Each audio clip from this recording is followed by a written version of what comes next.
Now the digested food is entering the small intestine. The next level of digestion will take place in small intestine. So this small intestine is extensively coiled and fitted in compact space. So this is around 6 meters in length, but it is fitted in such a way that it fits inside the alimentary canal with a very compact space. And this is the longest part of the alimentary canal. And now let us see what happens for the digested food which comes from the stomach. Already we have discussed that the food is acidic in nature. Now what happens to the food which is coming from the stomach? Now these things help in complete digestion of the food particles. Liver, this is the stomach region. Now this is liver and this is pancreas.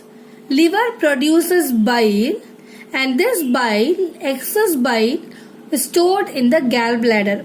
And whenever the food reaches the stomach, in that case this gallbladder will release the bile.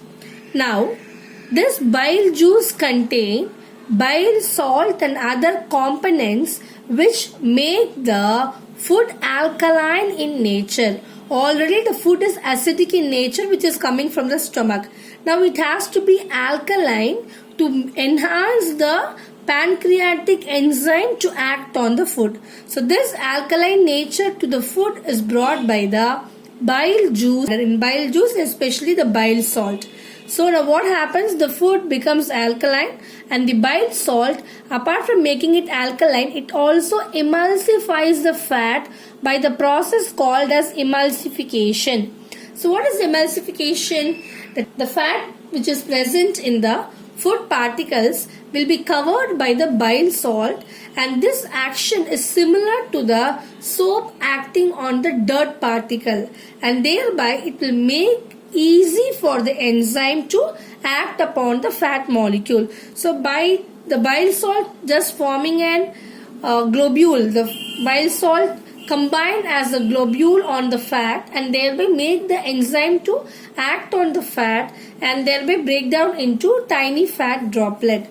So the bile which is produced by the liver is stored in the gallbladder, and from the liver it goes to the small intestine. This is small intestine. The upper part of small intestine is called as duodenum. Now here we have the pancreas.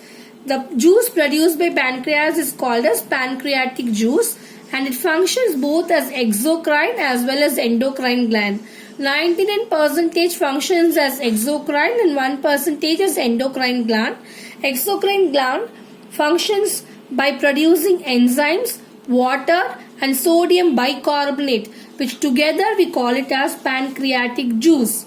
Now coming to endocrine gland part of pancreas, which produces the hormone called insulin and glucagon, and this help in regulating the blood glucose level. So whenever there is more amount of glucose, that time insulin will be produced more in quantity to maintain the blood glucose level, and this is 1% function will be done by pancreas, whereas 19% of the pancreatic work will be exocrine in nature, producing these enzymes, water and sodium bicarbonate. The enzymes, it produces many enzymes. Apart from that, some enzymes we will just have a look at it. Trypsin is the enzyme which help in digesting the protein into a protein, and thereby lipase help in breaking down the emulsified fat. Already we have seen that liver produces bile, which helps in emulsification of the fat by covering on the fat molecule, fat globules. That emulsified fat will be broken down by the lipase, which is produced by the pancreas.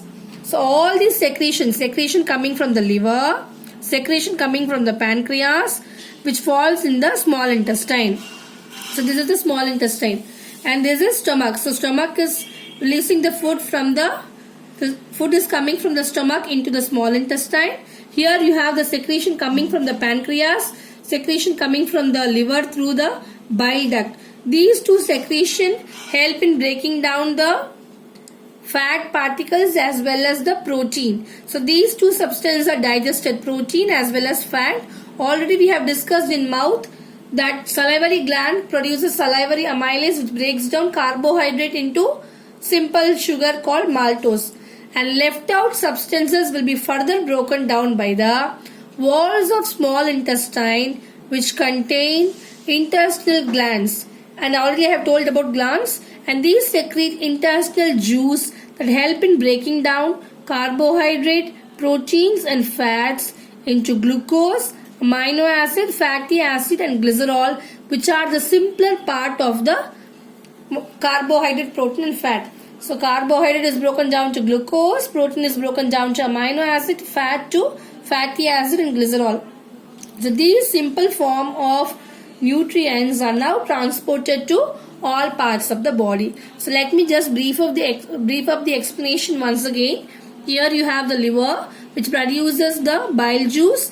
Here you have pancreas, which produces the pancreatic juice. When the food from stomach enters the small intestine, these two juices help in breaking down the proteins and fats.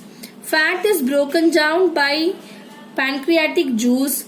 Before that, it is emulsified by the bile juice. Emulsified is covering of the fat by the bile salt, which will ease the work of pancreatic juice to break down it.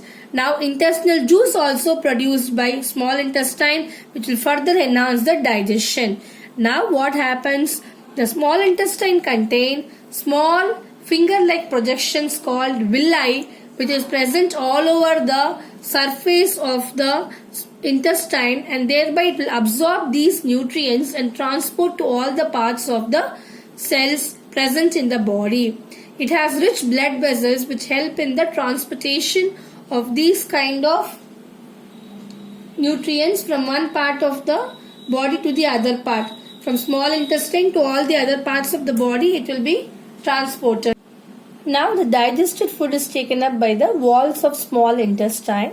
The lining has numerous finger-like projections called villi. So these villi are finger-like projection which are supplied with blood vessels, and they take up the absorbed food to each and every cell of the body. So already we have seen that carbohydrate is converted into glucose, protein is converted into amino acid, fat is converted to fatty acid and glycerol. Now these simple form of nutrients are taken up from the small intestine and transported to all the parts of the body and utilized for producing energy, repair and maintenance work, and for all this purpose for producing new cell, this energy from nutrients are utilized. Now the food is crossing the next level, next part of the alimentary canal called as large intestine. Here the unabsorbed food is sent to the large intestine.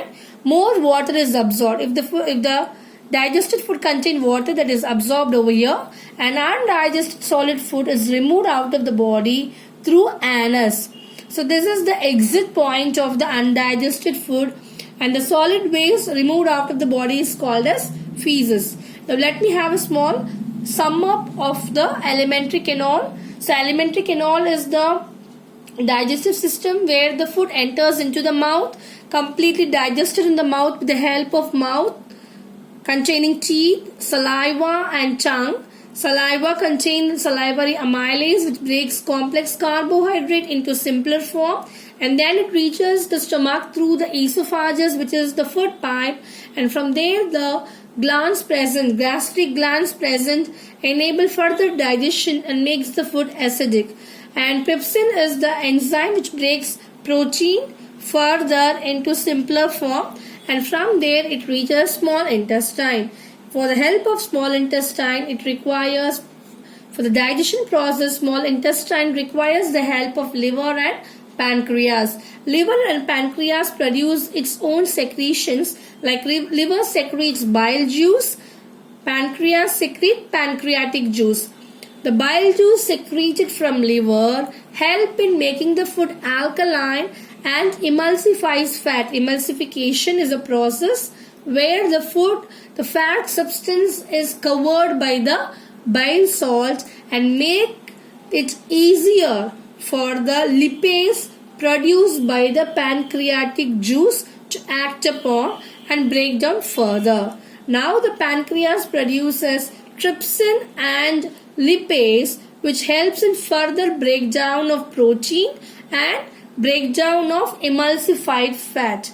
The walls of small intestine also contain some kind of intestinal juice which further break down carbohydrate, protein and fat into its simpler units, and thereby the complete digestion ends over here and the remaining food substance goes to the large intestine where the excess water is removed and undigested food is expelled out through anus.